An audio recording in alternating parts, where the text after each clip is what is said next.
Hello everyone, welcome back to my channel study with Sapna. I hope आप सभी बहुत अच्छे हैं और अच्छे तरीके से अपने एग्जाम्स की प्रिपरेशन कर रहे हैं। स्वागत है आप सभी का आज के सेशन में। आज हम पार्ट 4 करने वाले हैं। यूपीपीएससी असिस्टेंट प्रोफेसर एग्जामिनेशन के लिए हमने एमसीक्यू सीरीज़ प्रैक्टिस करी है। इसमें हमने यूनिट नंबर 2 स्टार्ट किया हमारा स्टैटिस्टिक्स एंड रिसर्च मेथोलॉजी, और यहाँ पर हम डेली बेसिस पर 15 क्वेश्चंस प्रैक्टिस कर रहे हैं। आज पार्ट 4 है एंड देन पार्ट 5 होगा इसका, और हम ये यूनिट फिनिश करेंगे। Then we will move forward to unit number 3। इससे पहले अगर आपने पार्ट 1, 2, 3 नहीं देखा है तो उसका लिंक आपको मिल जाएगा, और डिस्क्रिप्शन बॉक्स में प्रॉपर प्लेलिस्ट मिल जाएगी जिसमें आपको प्रीवियस यूनिट का भी जो वीडियोस हैं वो मिल जाएंगे। तो उन्हें भी आप देख सकते हैं। एंड अगर आपने टेलीग्राम चैनल ज्वाइन नहीं किया है तो वो भी कर लीजिए, क्योंकि इसके बाद मैं वहाँ पर इसका पीडीएफ शेयर कर दूँगी आप सभी के साथ। सो आई होप कि आप सब पढ़ रहे हैं और रिवाइज कर रहे हैं। अगर आपको कोई भी डाउट होता है तो प्लीज़ आप शेयर कर सकते हैं, डिस्क्रिप्शन कमेंट बॉक्स में शेयर कर सकते हैं। कोई भी डाउट है, अगर आपको कोई भी परेशानी होती है, ठीक है, मैं कोशिश करूँगी नेक्स्ट सेशन में आपके डाउट्स को ले सकते। एंड प्लीज़ कमेंट किया कीजिए कि कितने स्कोर आपने आज के सेशन में किया, कितने मार्क्स आपके आए, कितने क्वेश्चंस आपने करेक्ट किए, ठीक है, ताकि मुझे समझ आ रहा है और कोई प्रॉब्लम नहीं है। Now moving on to today's session, आज हम पार्ट 4 करेंगे। एंड पार्ट 4 में हम स्टार्ट करने वाले हैं। तो अभी तक जो है हम 3 सेशंस कर चुके हैं, यानी कि हम 45 क्वेश्चंस कर चुके हैं। आज हमारा क्वेश्चन नंबर 46 से स्टार्ट होगा। So let's start with today's question. पहला क्वेश्चन है आपकी स्क्रीन के ऊपर। In writing technical report which of the following things are given emphasis? The methods employed, the assumptions made, the detailed presentation, simplicity या attractiveness। तो देखिए, जब हम टेक्निकल रिपोर्ट की बात करते हैं, सबसे पहले समझते हैं टेक्निकल रिपोर्ट क्या होती है। तो टेक्निकल रिपोर्ट हम स्पेशलिस्ट के लिए प्रिपेयर करते हैं, जो इस चीज़ में अपनी रुचि रखते हैं, अपना इंटरेस्ट रखते हैं कि जब किसी रिसर्च प्रोजेक्ट को बनाया गया है तो क्या टेक्निकल प्रोसीजर और टर्मिनोलॉजी का यूज़ किया गया, तो उसके लिए हम टेक्निकल रिपोर्ट बनाते हैं, ठीक है। टेक्निकल रिपोर्ट 3 चीज़ों पर ज़्यादा फोकस करती है। सबसे पहला कि मेथड कौन सा इस्तेमाल किया गया, उस पूरी स्टडी में क्या अजम्पशंस किए गए थे, और डिटेल्ड प्रेजेंटेशन उसमें क्या पाया, क्या फाइंडिंग्स थी, क्या लिमिटेशंस हैं, और कैसे हम डेटा को सपोर्ट करें। तो यहाँ पर आप देख सकते हैं क्वेश्चन में method employed, assumptions made and detail presentation, ये तीनों चीज़ें इंपॉर्टेंट होती हैं किसी भी टेक्निकल रिपोर्ट में लिखने के लिए। उसकी सिंप्लिसिटी और अट्रैक्टिवनेस, ये एम्फेसिस नहीं होता, इस पे ज़्यादा जोर नहीं दिया जाता। तो अब आप ऑप्शंस के अकॉर्डिंग चलेंगे तो 1, 2, 3 आपका आंसर होना चाहिए, जो कि ऑप्शन नंबर बी में गिवन है। ये आपका आंसर हो जाएगा option B. Now moving on to the next question, which of the following is not an assumption of central limit theorem? Central limit theorem के बारे में मैंने आपको बताया था, हमने पहले भी इसके ऊपर एक क्वेश्चन लिया हुआ है, और ये आपका PYQ है। अभी जो एग्ज़ाम हुआ था यूपीपीएससी का 25 में ही, उसमें ये क्वेश्चन पूछा गया था आपसे सेंट्रल लिमिट थ्योरम से। सेंट्रल लिमिट थ्योरम का मतलब मैंने आपको बताया था कि हम किसी भी पॉपुलेशन से बार बार सैंपल ड्रॉ करते हैं, एक ऐसा टाइम आता है कि वो सैंपल्स हमारा नॉर्मल डिस्ट्रीब्यूशन कर्व की तरह दिखने लग जाते हैं, ग्राफ में प्रेजेंट करें। तो सेंट्रल लिमिट थ्योरम में हमारा सैंपल साइज ग्रेटर देन 30 होना चाहिए, करेक्ट है। पॉपुलेशन नॉर्मली डिस्ट्रीब्यूटेड, ये रॉन्ग स्टेटमेंट है। सैंपल्स इंडिपेंडेंट होते हैं। पॉपुलेशन वेरिएंस नोन होती है, मैंने आपको बताया था कि पॉपुलेशन और मीन जो होता है वो फाइनाइट होता है, ठीक है। बाकी तीन तो इसके अजम्पशंस है, लेकिन पॉपुलेशन नॉर्मली डिस्ट्रीब्यूटेड नहीं होती। हम सैंपल्स बार बार जब बार बार विड्रॉ करते हैं तो उसकी वजह से हमारा पूरी की पूरी पॉपुलेशन सेंट्रल लिमिट पूरी की पूरी पॉपुलेशन नॉर्मल डिस्ट्रीब्यूशन कर्व की तरफ दिखने लग जाती है, जिसी को हम सेंट्रल लिमिट थ्योरम कहते हैं। Central limit theorem states that when we take repetitive random samples from any population with a finite mean and variance, तो लिखा है ना यहाँ पे finite mean and, तो जो सैम्पलिंग डिस्ट्रीब्यूशन होता है सैम्पल मीन का, वो नॉर्मल शेप्ड यानी कि बेल शेप्ड दिखने लग जाता है जैसे जैसे हम सैम्पल साइज को इंक्रीज करते हैं। इसके अजम्पशंस थे कि सैम्पल्स हैं, सैम्पल्स आइडेंटिकल होते हैं, फाइनाइट मीन और वेरिएंस होता है, सैम्पल साइज सफिशिएंटली लार्ज होना चाहिए, यहाँ पर लार्ज का मतलब ग्रेटर देन 30 या फिर इक्वल टू 30, और रैंडम सैम्पलिंग यहाँ चाहिए। तो इसके अकॉर्डिंग यहाँ पर सारे अजम्पशन सेंट्रल लिमिट थ्योरम के हैं। ऑप्शन बी इसका आंसर नहीं है, पर इसका आंसर है, ये इसका अजम्पशन नहीं है, पॉपुलेशन नॉर्मली डिस्ट्रीब्यूटेड नहीं होती। Next question, density method is applied in computing. भाई डेंसिटी मेथड क्या होता है? देखो सबसे पहले तो डेंसिटी मेथड हम यूज करते हैं मोड में, ये आपको पता होना चाहिए। This is also your PY. Density method mode में यूज किया जाता है। इसे हम तब यूज करते हैं जब हमारा जो डिस्ट्रीब्यूशन है, फ्रीक्वेंसी डिस्ट्रीब्यूशन है, वो कंटिन्यूस फॉर्म में है और हमें नहीं पता कि कौन से मॉडल क्लास में हमारा मोड लाई करेगा, तब हम इसका इस्तेमाल। तो density method is apply in computing. क्या कंप्यूट करने के लिए डेंसिटी मेथड का यूज किया जाता है? वो होता है हमारा mode. Now in a moderately asymmetrical distribution, the standard deviation is equal to dash of mean deviation. मैं आपको बताया था इक्वेशन याद करनी है आपको, 4 5 6, फिर m बीच में रहेगा क्योंकि वो मिड वैल्यू है, स्टैंडर्ड डेविएशन और क्वार्टाइल डेविएशन। अब पूछा है कि standard deviation equal to deviation कितना होगा, तो यहाँ ऑलरेडी 5 है, ये न्यूमरेटर में जाएगा तो हो जाएगा 4, 5/4 आ जाएगा आपका आंसर, विच इज। यहाँ से क्वेश्चन बार बार आ रहे हैं तो आप कोशिश कीजिएगा कि भाई इस वाले सीक्वेंस को हमेशा याद रखें, ताकि अगर यहाँ से कोई भी क्वेश्चन आए, किसी का भी रिलेशन आपसे यहाँ पे पूछा, तो आप इजीली उसका आंसर दे सकें।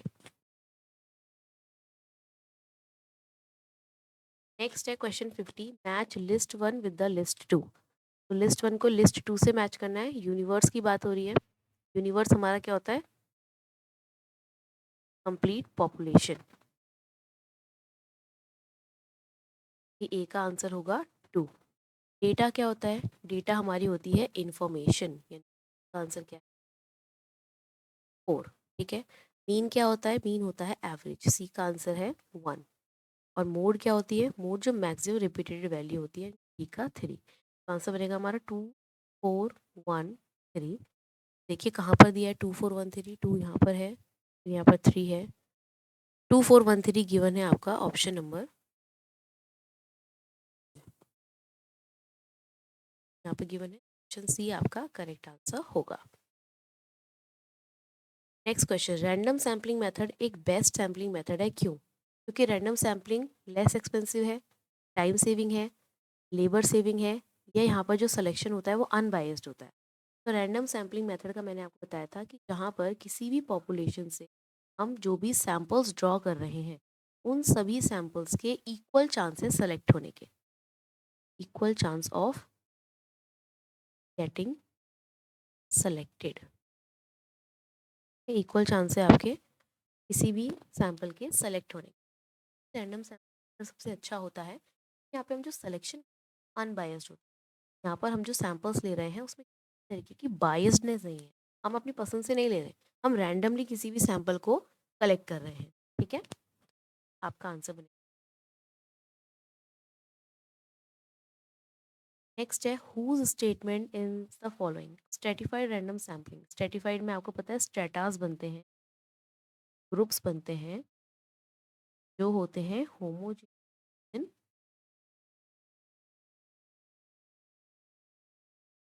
और हेट्रोजीनियस आउटसाइड। तो स्ट्रेटिफाइड रैंडम सैम्पलिंग क्या balances the uncertainty random sampling और डेलिब्रेट सिलेक्शन। ये स्टेटमेंट किसने दिया? देखिए जितने भी स्टेटमेंट वाले क्वेश्चन आ रहे हैं, मैंने आपसे कहा था कि आप सभी चीज़ आपको याद करने की ज़रूरत नहीं है, बस प्रीवियस ईयर में जो क्वेश्चंस पूछे इससे रिलेटेड उन्हें आप एक बार देख लीजिए। तो बाकी ऑथर्स के नाम दिए हैं, एक बार देख लीजिए कि उन्होंने क्या क्या बातें कही, है ना। ये डेफिनेशन आपकी दी थी ग्रोमैन ने, ग्रोमैन। ठीक है, कि स्ट्रेटिफाइड सैम्पलिंग जो है वो रैंडम सैम्पलिंग की जो अनसर्टेनिटी है उसको बैलेंस करती है। Now next question, if the two regression lines cut each other at a right angle. अगर दो रिग्रेशन लाइन राइट एंगल पर एक दूसरे को कट करती है, ठीक है। जो nth वैल्यू है ऑफ द कोरिलेशन कोएफिशिएंट जो r है आपका, वो क्या हो जाता है, वो 0। ये बी एक्स वाई और बी वाई एक्स, ये क्या हो जाता है आपका, कंप्लीटली 0 हो जाता है, क्योंकि जो दोनों रिग्रेशंस लाइन है वो एक 90 डिग्री का एंगल यानी कि राइट एंगल फॉर्म करती है। तो आपका आंसर हो जाएगा the main step of statistical investigation.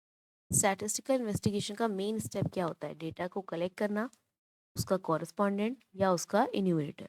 तो भाई जब हम स्टैटिस्टिकल इन्वेस्टिगेशन कर रहे हैं मतलब हम डेटा को कलेक्ट कर रहे हैं, पहला स्टेप हमारा क्या होगा, डेटा को कलेक्ट करना, कलेक्शन, ये हमारा बेसिक स्टेप होगा, सबसे मेन स्टेप होगा, इसके बिना नहीं हो सकती।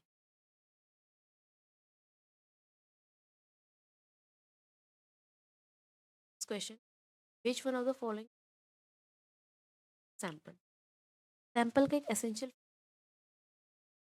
पॉपुलेशन, हम सैंपल ड्रॉ कर रहे हैं, क्या वो रिप्रेजेंटेटिव होना चाहिए, तो सैंपल पॉपुलेशन को रिप्रेजेंट करना चाहिए, एडिक्वेसी होनी चाहिए, ठीक है, एडिक्वेट होना चाहिए, सफिशिएंट होना चाहिए, या सैंपल और पॉपुलेशन सिमिलैरिटी होनी चाहिए, बिल्कुल होनी चाहिए, लेकिन डिपेंडेंस इसका एक फैक्टर नहीं, डिपेंडेंस इसका एक एसेंशियल फैक्टर पॉपुलेशन पे डिपेंड करेगा ही करेगा। Professor Bailey has describe the editing process, professor Bailey ने एडिटिंग प्रोसेस को कैसे डिस्क्राइब किया है। प्रोफेसर बेली ने कहा है कि एडिटिंग प्रोसेस हम करते हैं ताकि यूनिफॉर्मिटी मिल सके, हमारा डेटा हमें सेम तरीके से यूनिफॉर्म तरीके से मिल सके, डेटा को हम complete for the completeness of data, और डेटा हमें एक्यूरेट मिल सके, एक्यूरेसी ऑफ डेटा। तीनों ही पॉइंट्स हमारे करें, इसलिए आंसर हो जाएगा हमारा D, all of the. A small sample test of significance is based on, और टेस्ट ऑफ सिग्निफिकेंस हमारा टी टेस्ट में होता है या एफ टेस्ट में होता है, जेड टेस्ट में नहीं होता है, लेकिन यहाँ पर ऑप्शन के अकॉर्डिंग जाएं तो हम ऑप्शन अबव सेलेक्ट कर, लेकिन अगर मैं आपको इनका डिफरेंस दिखाऊं तो टी टेस्ट में तो स्मॉल होता है, एफ टेस्ट में भी सैंपल साइज स्मॉल होता है, लेकिन जेड टेस्ट में लार्ज सैंपल साइज होता है, ठीक है। Test, Z test, F test और अनोवा सब क्या है, हमारे पैरामेट्रिक टेस्ट हैं, तो ये नॉर्मली डिस्ट्रीब्यूटेड होते हैं। वेरिएंस की बात करें तो वेरिएंस हमारा सिर्फ और सिर्फ टी टेस्ट में अननोन होता है, बाकी सब में नोन होता है। टी टेस्ट, जेड टेस्ट, इन दोनों में हम मीन कंपेयर करते हैं, एफ टेस्ट में हम वेरिएंस को कन्वर्ट करते हैं, लेकिन अनोवा में हम किसी भी दो या दो से ज़्यादा सैंपल के मीन को कंपेयर करते हैं, ठीक है। टेस्ट दिया था विलियम सिट ने, जेड टेस्ट दिया है रोनाल्ड फिशर ने, एफ टेस्ट भी रोनाल्ड फिशर ने दिया है, और अनोवा भी रोनाल्ड, ये पॉइंट्स आपको पता होने चाहिए, समरी फॉर्म क्या है ताकि आप इसे पढ़ सकें।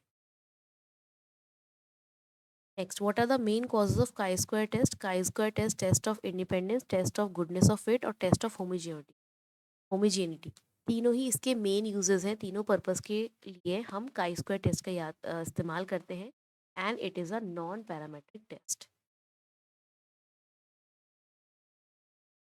तो आपका आंसर क्या बनेगा, all of the above. Parametric test में ये नॉन पैरामेट्रिक टेस्ट में काई स्क्वायर टेस्ट के बारे में दिया है, कार्ल पियर्सन 1990 दिया था, ठीक। ये ऑब्जर्व फ्रिक्वेंसी को एक्सपेक्टेड फ्रिक्वेंसी के साथ कंपेयर करता है, हाइपोथेसिस टेस्टिंग के लिए यूज किया जाता है, गुडनेस ऑफ फिट भी कहा जाता है इसको, test of independence of data भी कहा जाता है, ठीक है। फ्रिक्वेंसी यहाँ पे कम से कम 50 होनी चाहिए, और यहाँ पे डिग्री ऑफ फ्रीडम की बात की जाती है, रो -1 -1। Now which is the following is more relevant of primary data, primary data वो डेटा जिसे हम फर्स्ट टाइम कलेक्ट करते हैं, ये बहुत रिलायबल होता है, हम इस पर ज़्यादा भरोसा कर सकते हैं, ठीक है। क्विकर टू ऑप्टेन, ये कहीं ना कहीं स्टेटमेंट सेकेंड डेटा, आपके ऑप्शंस के अकॉर्डिंग हम चलें तो क्विकर टू ऑप्टेन को मानते हैं, इंडिविजुअल और स्मॉल ऑर्गेनाइजेशन के लिए ये अवेलेबल होता है, मतलब ईजी होता है डेटा को कलेक्ट करना, इस पॉइंट ऑफ से देखा जाए तो ऑप्टेन, इसलिए यहाँ पर हमारा आंसर बनेगा ऑल आर करेक्ट।